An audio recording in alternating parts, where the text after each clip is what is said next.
Tom Cruise has undergone many transformations across the 4 decades of the Mission Impossible series. In 1996, the first film became the star's first franchise. His pride and joy has seen directors come and go, but Cruise's steely glare and penchant for dangerous stunts remains. In 2011, Paramount felt he was getting too long in the tooth and wanted Mission Impossible: Ghost Protocol to be his graceful exit, making way for Jeremy Renner to become the top guy in the territory. But that glaring mistake became the spark that led to the series' further longevity. This is precisely when Cruise first injected his favorite script doctor, Usual Suspects scribe Christopher McQuarrie, into the franchise. McQuarrie wrote and directed the next 2 entries in the Mission Impossible series, each bigger than the last. He also had a hand in the massive success of Top Gun: Maverick. The ensuing renaissance has rehabbed Cruise's public image from couch-jumping, cult-following zealot to the last true movie star, savior of the industry when a global pandemic threatened to shutter cinema doors forever. That evolution off-screen has run parallel to the transformation of Ethan Hunt, from American James Bond pastiche to literal superhero. The moment McQuarrie penned Alan Hunley's iconic line about Hunt being the living manifestation of destiny, the character became something more aspirational and mythic than your average spy-fi protagonist. Now, with Mission Impossible: Dead Reckoning Part 1, the giant-sized first half of a planned finale for the series, McQuarrie and Cruise lean even further into blurring Cruise's real-life status as a film crusader, with his character's bid to become a better, more complete hero than any of the guys with capes on either side of the MCU-DCU brand war. The results are pretty spectacular. McQuarrie's Mission Impossible films follow a reliable formula that reaps dramatic dividends. It's not that dissimilar to that of the entries that precede him, but its execution and complexity makes it unique. Ethan and his team always have a difficult mission. Should they choose to accept it, they globetrot to exotic and breathtaking locales and chase some world-threatening MacGuffin. Ethan usually runs a lot. He also leaps from buildings, hangs off of moving planes, and otherwise forces the viewer to worry not only for his fictional well-being, but also that of the 60-something star portraying him. There's a persistent wrinkle that complicates this iteration of Ethan Hunt, which feels incidental in earlier outings, but becomes a core element of the character. He doesn't choose between the greater good and the lives of those who matter most to him. He insists on having his cake and eating it too. This isn't presented as a character flaw necessarily, or a naive failing that must be corrected through tragedy. It is instead Ethan's greatest strength.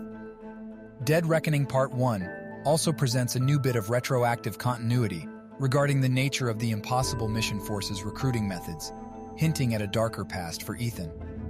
The film's primary villain, Gabriel, steps out of these shadows, played with quiet intensity and charming malice by Esai Morales. If Gabriel is something of an anti-Ethan, then newcomer Grace, Haley Atwell, a thief caught up in his larger machinations, proves a blank slate on which Ethan can present his team's ideology.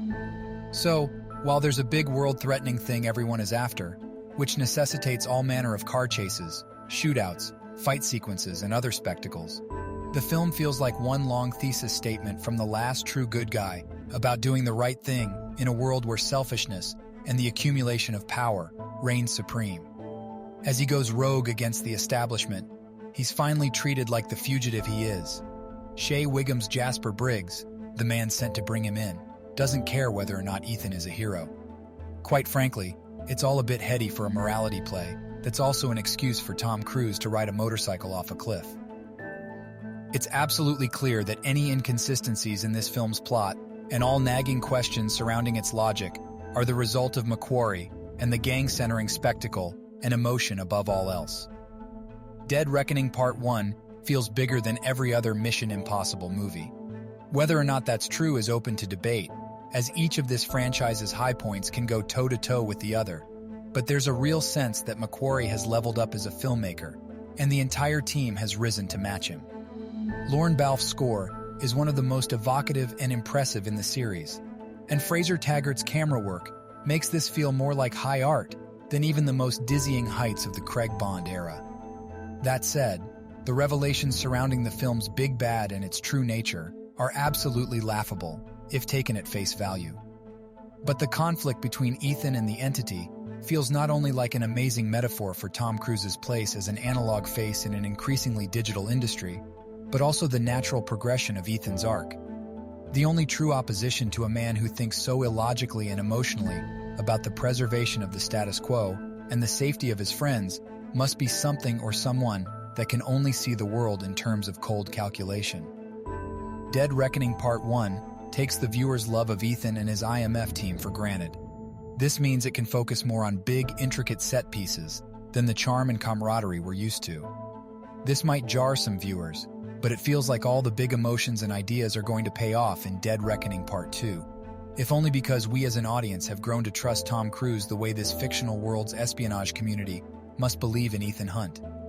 If Ethan is the living manifestation of destiny, then Cruise is the same, but for the spirit of cinema.